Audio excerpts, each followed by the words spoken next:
Hello friends, welcome to our YouTube channel Thai well series lab play के episode 1 के part 2 में आपका स्वागत है। इस पार्ट के स्टार्टिंग में सांग ताई को दिखाया जाता है जो कि कॉफी शॉप पे बैठा होता है और वेटर को ऑर्डर देता है, मतलब एक कॉफी लाने के लिए। वेटर को कॉफी का ऑर्डर देने के बाद सांग ताई अपने बैग से अपना सारा सामान निकालता है और अपना पूरा सेटअप तैयार करता है। फिर यहाँ पे सांग ताई टाइप करना स्टार्ट करता है कि आजकल लोगों का अपने प्रोफेशन के अनुसार तैयार होना, आजकल हर एक इंसान की जिंदगी दूसरे इंसान से अलग हो गई है। हमें बहुत सारी चीजें पहननी होती हैं जो कि हमारे प्रोफेशन के अनुकूल मैच करें, चाहे वो हेयर बैंड्स हों या फिर वो हेडफोन्स हों। काम करने वाले इंसान के लिए और एक आर्टिस्ट के लिए घड़ी का होना भी बहुत ज़्यादा ज़रूरी है। और अगर हम पढ़ने के लिए किसी कैफ़े में जाते हैं तो वहाँ पे ऐसा लगता है जैसे कि फैशन का बैटल हो रहा हो। हमेशा ग्लासेस का होना ज़रूरी है और एक जैकेट जो कि हमें ठंड से बचाए और एक बैग भी। तभी हमें साइड में ताई के भाई टाइन को दिखाया जाता है जो कि एक बंदे पे बहुत ज़्यादा चिल्ला रहा होता है और वापस आके अपने भाई के पास बैठता है और अपने भाई से कहता है कि अब आप मुझे शांत होने के लिए बिल्कुल भी मत कहिएगा। साइड वे पे इस तरीके से साइकिल चला रहा है। क्या होगा अगर किसी को चोट लग जाए, उसकी मौत हो जाए, तो कौन इस बात की रिस्पॉन्सिबिलिटी लेगा? ये साइकिल चलाने वाले इंसान, अगर तुम मुझे मिल गए तो मैं तुम्हें कूट दूंगा। तो यहाँ पे ताई कहता है कि तुम्हें भगवान का शुक्र मनाना चाहिए कि उन्होंने तुम्हारे सर पे डंडा नहीं मारा। तुम क्यों इतना ज्यादा गुस्सा हो रहे हो? ताई, मैं बहुत ज्यादा अच्छे से जानता हूँ कि तुम्हें ये सारी चीजें बिल्कुल भी पसंद नहीं है, लेकिन तुम्हें कभी कभी शांत रहना भी चाहिए। क्या तुम समझ रहे हो? टाइन कहता है कि हाँ मास्टर जी, मैं समझ रहा हूँ। तो यहाँ पे ताई से कहता है कि क्या आज तुम्हारी क्लासेस नहीं है? तो यहाँ पे टाइन कहता है कि मेरी दोपहर की क्लासेस हैं और आप अपने ऑफिस में काम क्यों नहीं करते हैं? तो यहाँ पे सैंग ताई कहता है कि हे, क्या तुम प्लीज वो की तरह बातें करना बंद कर सकते हो और तुम मुझे ये बताओ कि तुम्हें कैसे पता कि मैं यहाँ पर हूँ और यहाँ पर आने से पहले तुमने मुझे मैसेज क्यों नहीं किया? तो फिर टाइन कहता है कि हे, मैं आपका कौन हूँ? आपका प्यारा सा भाई। जब भी आप गायब होंगे मैं आपको ढूंढ लूंगा। तो यहाँ पे ताई कहता है कि ओ मेरा प्यारा छोटा भाई, हाँ। तो यहाँ पे टाइन कहता है कि हाँ। तो यहाँ पे सैंग ताई कहता है कि मेरे पास आओ। तो जब उसका भाई उसके पास जाता है तो सैंग ताई उसे मारने की कोशिश करता है, तो वो अपना हाथ जो होता है अपने सर पे रख लेता है। तो सैंग ताई उसकी नाक पकड़ कर खींच लेता है। तो यहाँ पे टाइन कहता है कि ठीक है, मैंने ये मौका मिस कर दिया। खैर, मैं यहाँ पे आपको ये बताने आया हूँ कि मॉम से मिलने का मौका बिल्कुल भी मत खोना। संडे को मॉम ने हम सभी लोगों को साथ में बुलाया है। तो यहाँ पे सैंग ताई कहते हैं हाँ ठीक है, मैं समझ गया। तो टाइन उससे कहता है कि आपको क्या लगता है कि वहाँ पे सिर्फ हम लोग ही होंगे? तो यहाँ पे ताई कहता है कि मुझे इसके बारे में कोई आइडिया नहीं। तो यहाँ पे टाइन कहता है कि पहली बार हमारे पेरेंट्स एक दूसरे से अलग हुए हैं और इसलिए मॉम हम सभी लोगों को बस खाने पे बुलाना चाहती हैं। और प्लस उन्होंने ये भी कहा कि वो हम लोगों से बातें करना चाहती हैं। यहाँ पे ताइन अपने भाई से बातें कर रहा होता है, लेकिन सैंग ताई उसकी बातों पे ध्यान नहीं देता।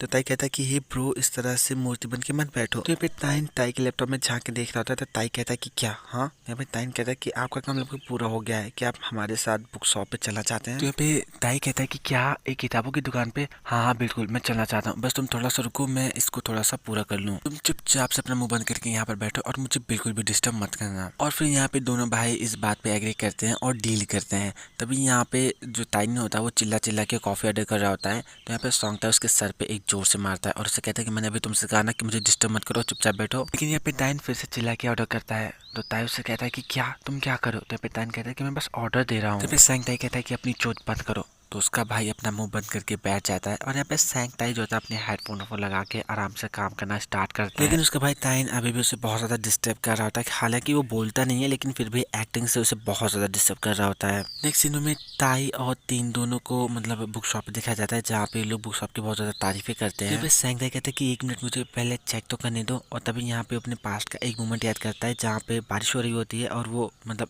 उसको चोट लगती है। तो उसको उसके सोलमेट की आवाज सुनाई देती है जो कि उससे कह रहा होता है कि तुम भी कुछ बोलो, क्या तुम ठीक हो दुनिया भर का। फिर प्रेजेंट का सीन दिखाया जाता है जहाँ पे सैंग ताई कहता है कि कल मैंने अपने सोलमेट को मतलब रिप्लाई दिया। तो यहाँ पे उसका भी बहुत ज़्यादा शौक होता है, कहता है कि क्या सच में उसने क्या कहा था? तो फिर सैंग ताई कहता है कि उसने और भी बहुत सारी बातें करी थी, लेकिन मैंने कन्वर्सेशन को कंटिन्यू नहीं करा। तो यहाँ पे टाइन कहता है कि सैंग ताई ब्रो, आप कभी तो उसके सवालों का जवाब दे दिया करो। वो 2 सालों से अकेली बातें कर रहा है, आपकी सहानुभूति कहाँ चली गई? आपको पता है ना, इस दुनिया में 99.99999% ऐसे लोग हैं जो कि आप जैसे लोगों से बहुत ज़्यादा ईर्ष्या करते हैं, जिसमें मैं भी शामिल हूँ। तो फिर सैंग ताई कहता है कि तुम्हें मुझसे जलन रखने की कोई जरूरत नहीं है, इस बात को याद रखो कि एक बीमारी है। तो फिर टाइन कहता है कि पिताई, मैं जानता हूँ कि आप बहुत ज़्यादा अकेला फील करें, कम से कम अपने दिल को थोड़ा सा तो ओपन कीजिए और इन वाहियात टर्म्स को छोड़ दीजिए जो कि आपने अपने लिए सेट कर रखी हैं। तो फिर सैंग ताई कहता है कि 1 मिनट, क्या तुमने अभी जो कुछ भी कहा वो मेरी इंसल्ट थी? हाँ, और तभी यहाँ पे सडनली टाइन के दोस्त आ जाते हैं और वो लोग मिलके बहुत ज़्यादा यहाँ पे बकवास करते हैं। टाइन के दोस्तों के जाने के बाद टाइन की नज़र सडनली एक किताब पे पड़ती है और वो बहुत ज़्यादा हैप्पी हो जाता है।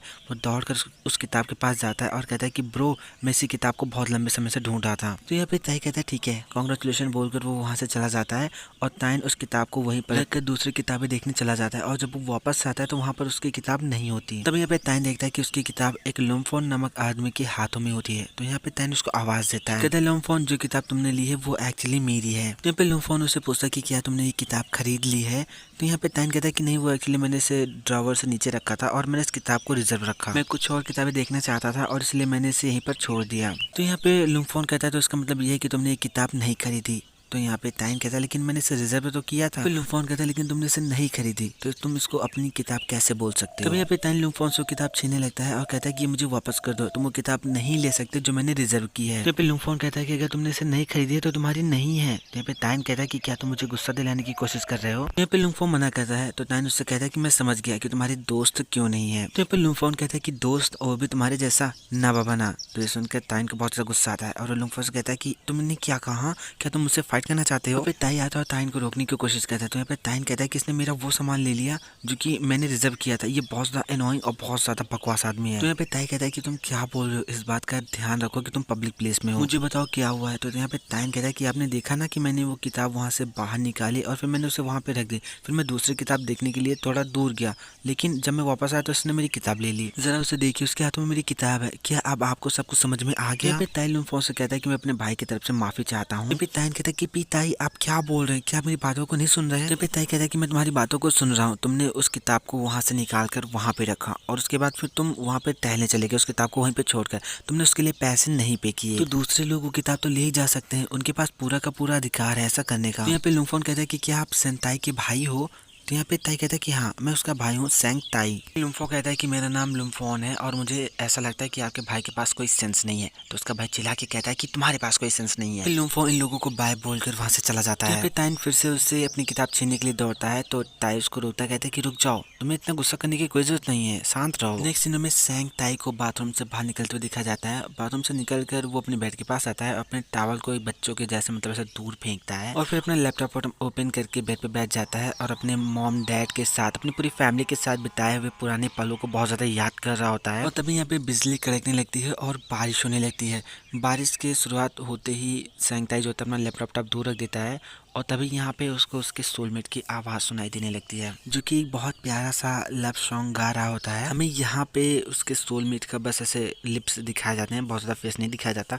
तब इसका सोलमेट ये रियलाइज़ करता है कि बारिश हो रही है और वो सैंगताई से कहता है कि मुझे माफ़ करना, मुझे अभी भी इस बात का एहसास हुआ, क्या मैं तुम्हें बहुत ज़्यादा परेशान कर रहा हूँ। यहाँ पे सैंगताई अपने भाई की कई बात याद करता है, जहाँ पे उसका भाई उससे कह रहा था कि पिताई, मैं जानता हूँ कि आप बहुत ज़्यादा अकेला फील कर रहे हैं, कम से कम आप अपने दिल को उसके लिए थोड़ा सा तो ओपन कीजिए और इन वाहियात रूल्स को जो कि आपने सेट कर रखा है इन्हें हटा दीजिए। तो मैं प्रेजेंट का सीन दिखाता था। तभी यहाँ पे उसका सोलमेट फिर से उसे कहता है कि अगर मैं तुम्हें बहुत ज़्यादा परेशान कर रहा हूँ तो मैं चुप रहूंगा जब तक कि बारिश बंद ना हो जाए। तभी यहाँ पे सैंगताई कहता है कि नहीं कोई बात नहीं, अगर तुम चाहो तो तुम और ज़्यादा गाना गा सकते हो। यहाँ पे सैंगताई का सोलमेट बहुत ज़्यादा स्माइल करता है और उससे कहता है कि मैं एक्चुअली एक नए गाने पे काम कर रहा हूँ और उसे मैं बहुत ज़्यादा अच्छे से गाने की कोशिश कर रहा हूँ और मैं इसलिए तुमसे एक फेवर चाहता हूँ कि तुम मेरे गाने को सुनो। यद्यपि तुम गिटार की आवाज़ नहीं सुन सकते, मेरे सॉन्ग को फील करने के लिए तुम अपने दिल का यूज़ करो। और तभी यहाँ पे सैंगताई का सोलमेट, उसका फ्यूचर बॉयफ्रेंड और कह सकते हैं कि उसका फ्यूचर हस्बैंड, उसके लिए बहुत प्यार से एक लव सॉन्ग गाना गाता है और मतलब बहुत ही ज़्यादा रोमांटिक सीन होता है ये। यहाँ पे सैंगताई भी गाने को बहुत ज़्यादा एंजॉय कर रहा होता है। तभी उसका सोलमेट उससे पूछता है कि तुम मुझे बताओ कि मेरा गाना कैसा था, अगर तुम मेरे सवाल का जवाब नहीं दोगे तो मैं बहुत ज़्यादा शर्मिंदगी फील करूँगा। मुझे ऐसा लगता है कि ये अच्छा होगा अगर मैं तुमको और ज़्यादा परेशान न करूँ। फिर ठीक है, मैं तब तक चुप रहूँगा जब तक कि बारिश बंद ना हो जाए। तभी सैंगताई अपने भाई को मैसेज करके कहता है कि दोपहर में तुमने मुझे जो चीज़ें बताई थी वो एक्चुअली में बहुत ज़्यादा अच्छी हैं। तो उसका भाई कहता है क्या, मैंने क्या बताया था। नेक्स्ट सीन में लुम्फोंग को उसके कॉलेज में दिखाया जाता है, जहाँ पे वो बैठने के लिए टेबल ढूंढता है और एक टेबल पर जाके बैठता है, अपनी डकी की चैन को देखता है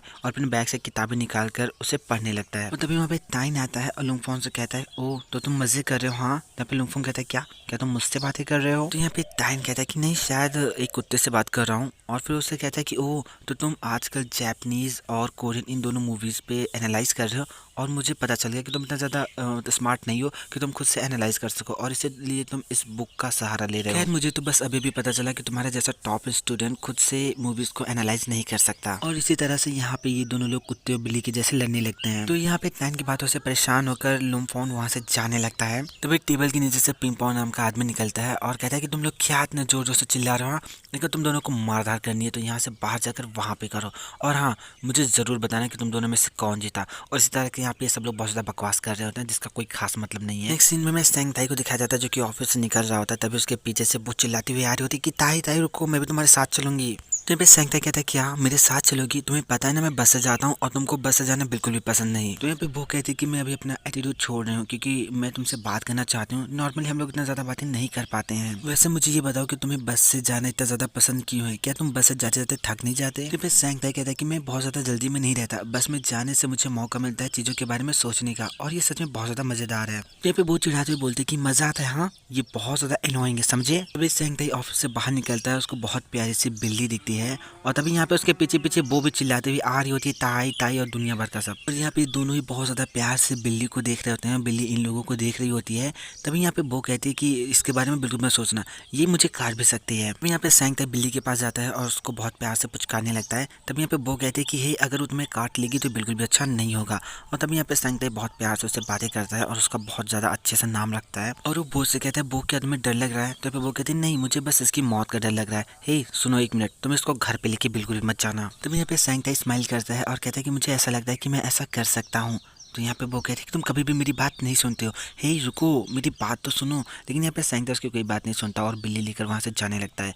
और यहाँ पे वो भी उसके पीछे पीछे सुनो मेरी बात सुनो दुनिया भर का सब विचार करते हुए जा रही होती है। और कहती है कि हमें नहीं पता कि किसकी बिल्ली है, इसको वैक्सीन लगी भी है या नहीं। अच्छा सुनो, अगर तुम्हें बिल्ली पालने का इतना ही शौक है तो चलो हम एक शॉप से खरीद लेते हैं, मेरी फ्रेंड है मेरी जान पहचान की। तो यहाँ पे सैंग ताई कहता है वो इसका चेहरा देखो कितना ज्यादा क्यूट है ना। तो यहाँ पे वो कहती है अच्छा ठीक है मैं हार मानती हूँ, लेकिन इस बात को जान जाओ कि बिल्लियाँ हमेशा अपने साथ अपनी समस्याएं लेकर आती हैं। अगर तुम्हें बिल्ली पालनी है तो तुम्हें उसकी समस्याओं के बारे में भी जानना होगा। और तभी यहाँ पे बारिश होने लगती है और सैंग ताई फिर से बहरा हो जाता है और उसको वो की कोई बात सुनाई नहीं देती। तभी यहाँ पे सैंग ताई को उसके सोलमेट की आवाज़ सुनाई देती है जो कि अपने दोस्तों से बातें कर रहा होता है कि उस पार का इंसान बहुत ज़्यादा क्यूट है दुनिया भर की। यहाँ पे वो पागलों के जैसे कंटिन्यू बोल रही होती है लेकिन सैंग ताई को कुछ भी सुनाई नहीं देता। तभी यहाँ पे वो रियलाइज़ करते हैं कि बारिश हो रही है और इसका मतलब सैंग ताई को कुछ भी सुनाई नहीं देगा। नेक्स्ट सीनों में सैंग ताई को दिखाया जाता है जो कि उस बिल्ली को लेकर घर पर जाता है और बहुत प्यार से उसके साथ खेल रहा होता है। और फिर एक टावल लेकर बहुत प्यार से बिल्ली को साफ करता है और कहता है कि तुम बहुत ज्यादा गंदी हो गई हो। और फिर अपने सोलमेट की बात याद करता है जहाँ पे उसके सोलमेट ने उससे कहा होता है कि वो इंसान बहुत ज्यादा क्यूट है जो कि उस पार है। और फिर अपने बिल्ली से कहता है कि अभी मैं क्यों उस इंसान से बातें करना चाहता हूँ जबकि मैंने 2 सालों तक उससे कोई भी बात नहीं की, क्या ये सही डिसीजन था। और तभी यहाँ पे बिजली कड़कने लगती है और फिर से बारिश होने लगती है। और तभी यहाँ पे सैंग ताई को उसके सोलमेट की आवाज़ सुनाई देती है जो कि कहता है कि हे यू फिर से बारिश होने लगी, क्या तुम्हारे साइड भी बारिश हो रही है। कल दोपहर के लिए मुझे माफ़ कर दो, मैं अपने दोस्त के साथ था और इसीलिए मैं उससे बातें करना बंद नहीं कर। वो एक्चुअली मुझे तुमसे कुछ कहना था, मैंने अभी डिसाइड किया है कि। तभी यहाँ पे बारिश बंद हो जाती है और सैंग ताई को उसके सोलमेट की आवाज़ आनी भी बंद हो जाती है। तो यहाँ पे सैंग ताई बाहर की तरफ देखता है और कहता है कि क्या, अरे नहीं बारिश को अभी नहीं जाना चाहिए था, क्या अभी भी तुम्हें बंद होना था। सो फ्रेंड्स इसका नेक्स्ट एपिसोड मैं शाम तक अपलोड करने की कोशिश करूंगा। अगर आपको वीडियो पसंद आया तो लाइक कीजिए, हमारे चैनल को सब्सक्राइब कीजिए, हमें कमेंट करके ज़रूर बताइए कि आपको वीडियो कैसा लगा। इसके नेक्स्ट एपिसोड में ज़रूर देखेंगे कि इसके सोलमेट